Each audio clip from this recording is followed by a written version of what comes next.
तो आज का जो हमारा टॉपिक है वो केमिकल इक्विलिब्रियम और रिएक्शन के टाइप्स कंप्लीट डिटेल में। ओके, तो स्टार्ट करते हैं।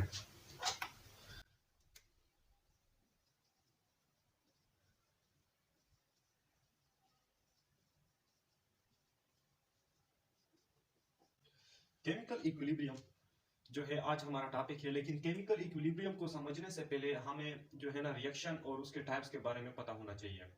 तो पहले रिएक्शन और उसके टाइप को देखते हैं। रिएक्शन के हमारे पास दो टाइप्स होते हैं। एक होते हैं इरिवर्सिबल और दूसरा रिवर्सिबल।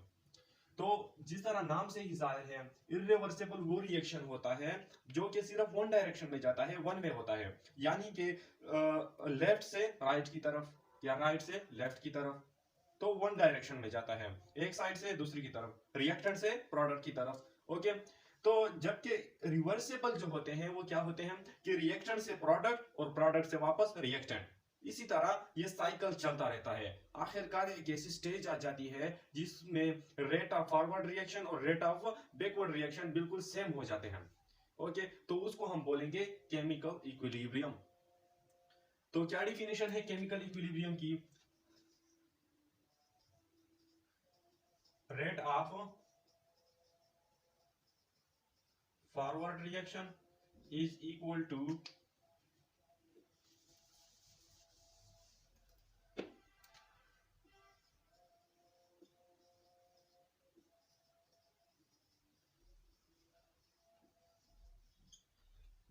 तो जब फॉरवर्ड रिएक्शन का रेट बराबर हो जाए बैकवर्ड रिएक्शन के रेट के, तो उस स्टेज को हम बोलेंगे केमिकल इक्विलिब्रियम।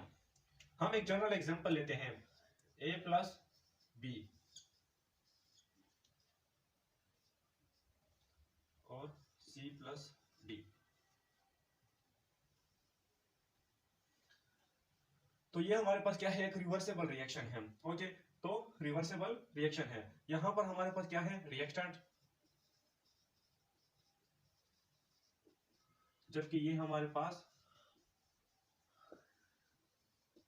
प्रोडक्ट। तो लेट्स सपोज हम लेते हैं रिएक्टेंट की कंसंट्रेशन फॉर एग्जांपल 40 ग्राम पर मोल। 40 ग्राम पर मोल ये रिएक्टेंट की कंसंट्रेशन है इनिशियल स्टेज में, यानी कि जब रिएक्शन स्टार्ट नहीं हुआ था।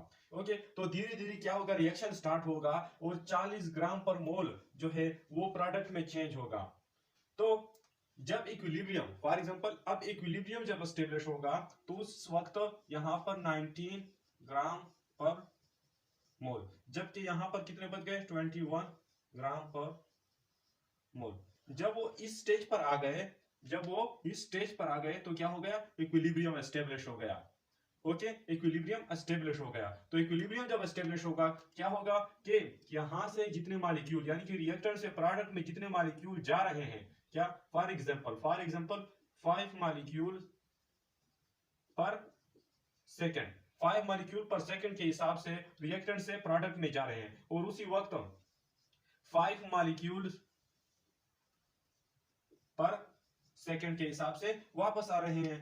तो आप खुद सोचो कि जब 5 मॉलिक्यूल यहां से प्रोडक्ट में जा रहे हैं और वापस प्रोडक्ट से रिएक्टेंट में आ रहे हैं 5 मॉलिक्यूल एक ही सेकंड में, तो क्या इनकी कंसंट्रेशन में कोई इजाफा होगा? नो। तो मतलब क्या है कि जब इक्विलिब्रियम स्टेज आएगा तो उस वक्त हमारी जो कंसंट्रेशन है वो कांस्टेंट हो जाएगी। तो इससे ये बात साबित होती है कि इक्विलिब्रियम में कंसंट्रेशन का सेम होना जरूरी नहीं, बल्कि उनका कांस्टेंट होना जरूरी है। यहां पर आप देख सकते हैं, यहां पर 21 ग्राम है और यहां पर 19 ग्राम है। ओके, यहां पर 21 ग्राम है और यहां पर 19 ग्राम है, तो उस वक्त इक्विलिब्रियम एस्टेब्लिश हो गया था। इक्विलिब्रियम कैसे स्टेब्लिश हुआ? इक्विलिब्रियम इस तरह स्टेब्लिश हुआ कि rate of forward reaction equal हो गया रेट ऑफ बैकवर्ड रिएक्शन। ये क्या है, 5 मॉलिक्यूल पर सेकंड, क्या है, रेट है। 5 मॉलिक्यूल पर सेकंड रेट है, ये फॉरवर्ड रिएक्शन का रेट है और ये बैकवर्ड रिएक्शन का रेट है। तो फॉरवर्ड रिएक्शन का रेट बराबर हो गया बैकवर्ड रिएक्शन के रेट के, तो इसको हम बोलेंगे इक्विलिब्रियम। और इक्विलिब्रियम के स्टेज पे हमने कंसंट्रेशन का सेम होना जरूरी नहीं है, बल्कि उसका कांस्टेंट होना जरूरी है। ओके, इक्विलिब्रियम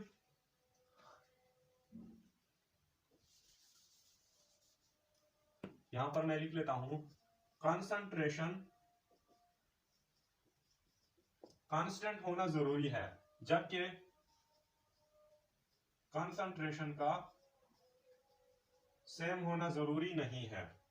ओके, तो कंसंट्रेशन डिफरेंट भी हो सकती है। लेट्स सपोज यहां पर जो है ना 19 ग्राम पर मोल थे और यहां पर 21 ग्राम पर मोल थे, और इस स्टेज में इक्विलिब्रियम क्या हो गया, स्टेब्लिश हो गया। ओके, तो इस स्टेज में इक्विलिब्रियम स्टेब्लिश हो गया, 5 मॉलिक्यूल यहां से 1 सेकंड में जा रहे हैं और 5 मॉलिक्यूल वापस आ रहे हैं। ओके, तो ये भी हो सकता है। और तीसरा स्टेज ये भी हो सकता है कि यहां पर रिएक्टेंट 20 ग्राम पर मोल हो और यहां पर प्रोडक्ट भी 20 ग्राम पर मोल हो। तो सेम भी हो सकते हैं। ओके, सेम भी हो सकते हैं, इक्वल भी हो सकते हैं, लेकिन जरूरी नहीं कि वो हर वक्त इक्वल हो, सेम हो। तो क्या मतलब है कि जो हमारी कंसंट्रेशन है उसका कांस्टेंट होना जरूरी है, इक्वल होना जरूरी नहीं। वो इक्वल हो भी सकते हैं, इक्वल नहीं भी हो सकते हैं। ओके, तो ये था केमिकल इक्विलिब्रियम का कुछ कॉन्सेप्ट। ओके, तो अब आ जाते हैं कुछ ग्राफ से मैं आप लोगों को समझाता हूं।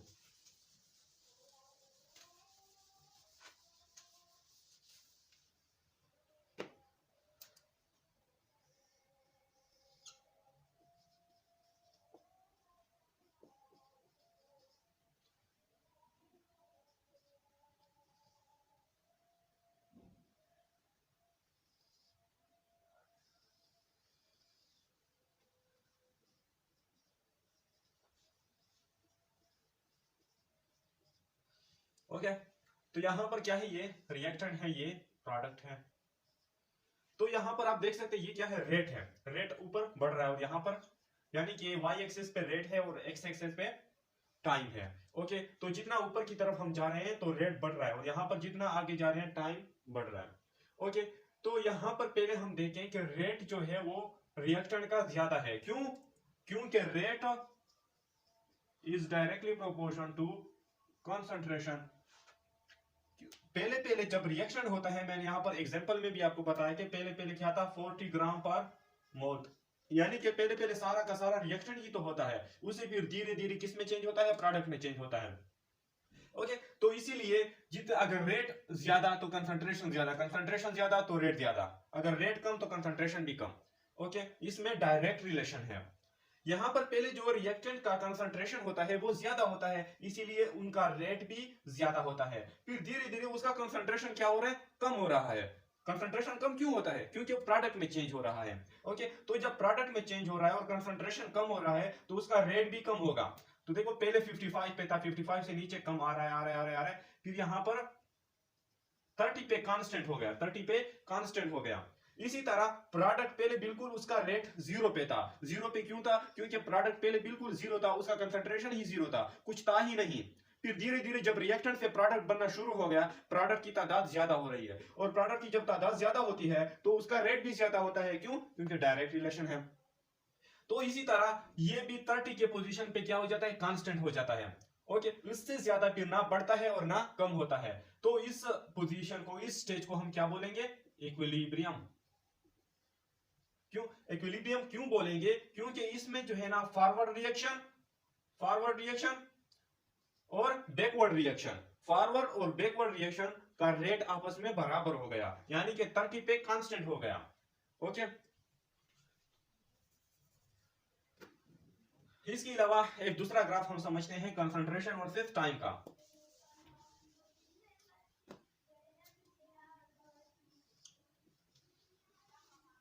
टाइम और यहां पर हम कंसंट्रेशन। तो पहले 0, फिर 20, 30, 40, 50, 60, 70, इस तरह यहां पर टाइम बढ़ रहा है। तो पहले आपको पता है कि कंसंट्रेशन क्या होता है, रिएक्टेंट का ज्यादा होता है, तो उसका कंसंट्रेशन क्या होगा, धीरे धीरे कम होगा और प्रोडक्ट का कंसंट्रेशन ज्यादा होगा। ओके, क्योंकि प्रोडक्ट रिएक्टेंट जो होते हैं प्रोडक्ट में चेंज हो रहा है तो उसका कंसंट्रेशन धीरे धीरे कम होता जाता है, इसी तरह प्रोडक्ट का कंसंट्रेशन ज्यादा हो रहा है। ओके, तो अब उसका कंसंट्रेशन कम हो रहा है और प्रोडक्ट का कंसंट्रेशन ज्यादा हो रहा है, और आखिर जो कंसंट्रेशन है वो कांस्टेंट हो गया। यहां पर देखिए बराबर नहीं है, क्या है, बराबर नहीं है बल्कि कांस्टेंट है। ओके, यहां पर देखें तो रिएक्टेंट का जो है 55 पे है और प्रोडक्ट का किस पे है, 45 पे, तो बिल्कुल कांस्टेंट हो गया। तो जब कांस्टेंट हो गया तो इसको हम बोलेंगे इक्विलिब्रियम। अब इससे आगे क्या, कौन सी स्टेज आ गई, इक्विलिब्रियम की स्टेज आ गई है। यहां पर देखें तो रेट ऑफ फॉरवर्ड रिएक्शन क्या हो गया, 30 पे आ गया, और बैकवर्ड रिएक्शन भी 30 पे आ गया। तो दोनों क्या है, इक्वल हो गए। इसीलिए हम कहते हैं कि केमिकल इक्विलिब्रियम क्या होती है, rate of forward reaction becomes equal to rate of backward reaction. तो ऐसी स्टेज को हम बोलेंगे इक्विलिब्रियम। और यहां पर क्या होता है कि कंसंट्रेशन हमेशा क्या होती है, कांस्टेंट होती है, उनका बराबर होना जरूरी नहीं। इसी तरह हम अगला दो ग्राफ भी देखते हैं जिसमें जो है ना उनकी कंसंट्रेशन कम ज्यादा होगी या बराबर भी हो सकती है। तो यहां पर अगर हम देखें तो रिएक्टेंट की जो कंसंट्रेशन है वो ज्यादा है और प्रोडक्ट की कंसंट्रेशन कम है। अब नेक्स्ट जो हम बनाएंगे ग्राफ वो इसके उल्टा होगा, यहां पर कंसंट्रेशन और यहां पर टाइम। तो यहां पर हम, ये क्या है, रिएक्टेंट है, और यहां पर प्रोडक्ट।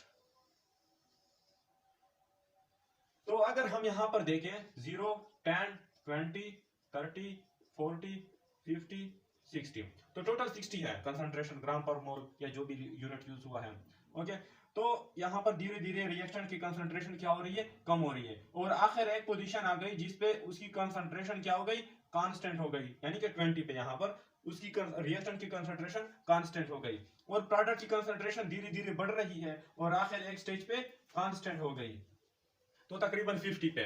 तो अगर इस ग्राफ में हम देखें तो इस ग्राफ में प्रोडक्ट की जो कंसंट्रेशन है वो ज्यादा है जबकि रिएक्टेंट की कंसंट्रेशन कम हो गई, और इसमें हम देखें तो रिएक्टेंट की कंसंट्रेशन 55 यानी कि ज्यादा है और प्रोडक्ट की कंसंट्रेशन कम है।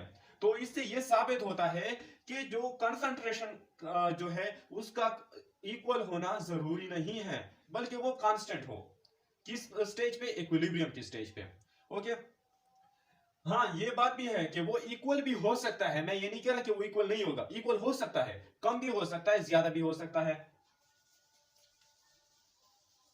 इसी तरह अगर हम इस ग्राफ को देखें कंसंट्रेशन वर्सेस टाइम का, तो यहां पर पहले कंसंट्रेशन किसका होता है, ज्यादा, रिएक्टेंट का जो कंसंट्रेशन है वो ज्यादा होता है, और यहां पर प्रोडक्ट का जो कंसंट्रेशन है वो धीरे धीरे ज्यादा होता है जब रिएक्टेंट प्रोडक्ट में चेंज हो रहे हो। तो और आखिर एक स्टेज में आ जाती है कि जिसमें रिएक्टेंट के जो कंसंट्रेशन है वो प्रोडक्ट के कंसंट्रेशन के बराबर आ जाए। ओके, तो यहां पर अगर इस स्टेज पे देखें तो एक ही पोजीशन पे आ रहे हैं, बिल्कुल इसी तरह का ग्राफ बन गया। तो इस ग्राफ में क्या होता है कि प्रोडक्ट और रिएक्टेंट के जो कंसंट्रेशन है वो इक्वल आ जाते हैं। जिस तरह यहां पर मैंने आपको पहले 3 केसेस बताए थे। पहले में क्या था, कि रिएक्टेंट क्या था 21 और प्रोडक्ट कितना बना था 19। तो मतलब क्या है कि रिएक्टेंट क्या है, ज्यादा है और प्रोडक्ट कम है, और ऐसी स्टेज पे इक्विलिब्रियम बन गया। और दूसरे जो केस में मैंने आपको बताया था कि यहां पर 19 और इधर प्रोडक्ट में 21, तो इसमें रिएक्शन कम है और प्रोडक्ट ज्यादा है, यानी कि ये वाला केस आ गया। और ये वाला जो केस है वो जो मैंने रफ कर दिया, और इक्वल भी हो सकते हैं 20 और 20, तो ये वाला केस है कि दोनों एक ही पॉइंट पे बराबर हो गए, यानी कि 20 पे यहां पर बराबर है। ओके, तो ये था इक्विलिब्रियम। आई होप कि आप लोगों को समझ आई होगी। तो मिलते हैं नेक्स्ट वीडियो में, तब तक के लिए अपना ख्याल रखिएगा। खुदा हाफिज।